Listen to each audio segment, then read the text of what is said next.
culture's changed. I mean, our kids are really working hard in the weight room, and we knew, 6 years ago, if we were going to turn this around, that these kids would have to, really buy into getting stronger in the off season, and they're doing that right now. So we're getting a big commitment in our weightlifting classes and after school for those that aren't out for a winter sport, and I think that's the biggest reason that we are changing things. And then, a lot of people looked at the youth of your team and this group of kids that are going to be juniors or sophomores now. Talk about this group of kids. They all came from one kind of football team as kids, and they wanted to play in high school together, and what they've meant to kind of build the lower foundation. Yeah, they've just always been, they've been kids or friends since they were little kids and younger kids, and played together, and they wanted to go to one school and see if they can't make a run at some point, and we played a lot of them this year. Some of them were, the first couple of games were a little bit, bug-eyed, if you will, and maybe a little bit taken aback to what varsity football was about. But by the end of the year, those kids got acclimated and accustomed to what it's like to play a Class A varsity schedule. It took them a while, but they kind of settled down, and you could really see their abilities towards the end of the year. Well, the past couple of years, when I came in as a freshman, I never thought that Lincoln High would be where we are now.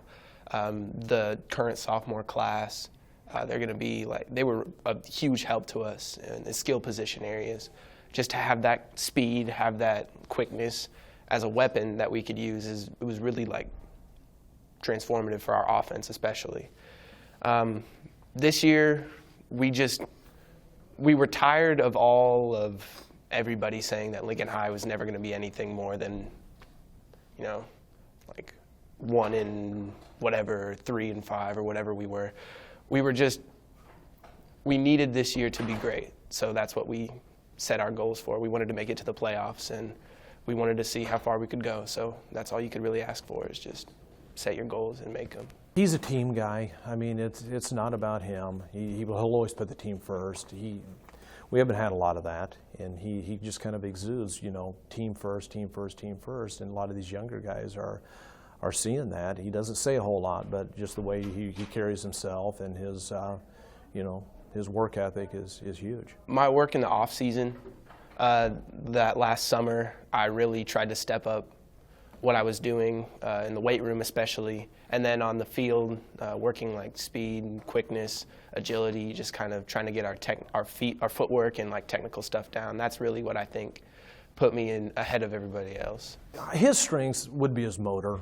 I mean, he plays at a high level. I mean, his level of play in the fourth quarter is every bit as high as it is in the first quarter. He just doesn't seem to slow down. He's like that Energizer bunny. And not only does he carry himself that way in the games, he's that way in practice. I mean, it can be 110 out there, and his motor continues to run. And that's kind of what sets him apart. He's always going to go hard. He's always going to give you effort. And, he's just going to get better. My dad was really sort of careful about introducing me to football. He didn't want me, because he loves the game so much, he didn't want me to start too early and be burnt out by the time that I got to high school or wherever. So my family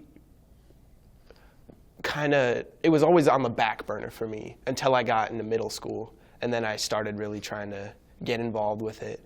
But that really hasn't been my focus or something that I think about when I go on the field. I just think about trying to do the best for me and what I'm doing right now.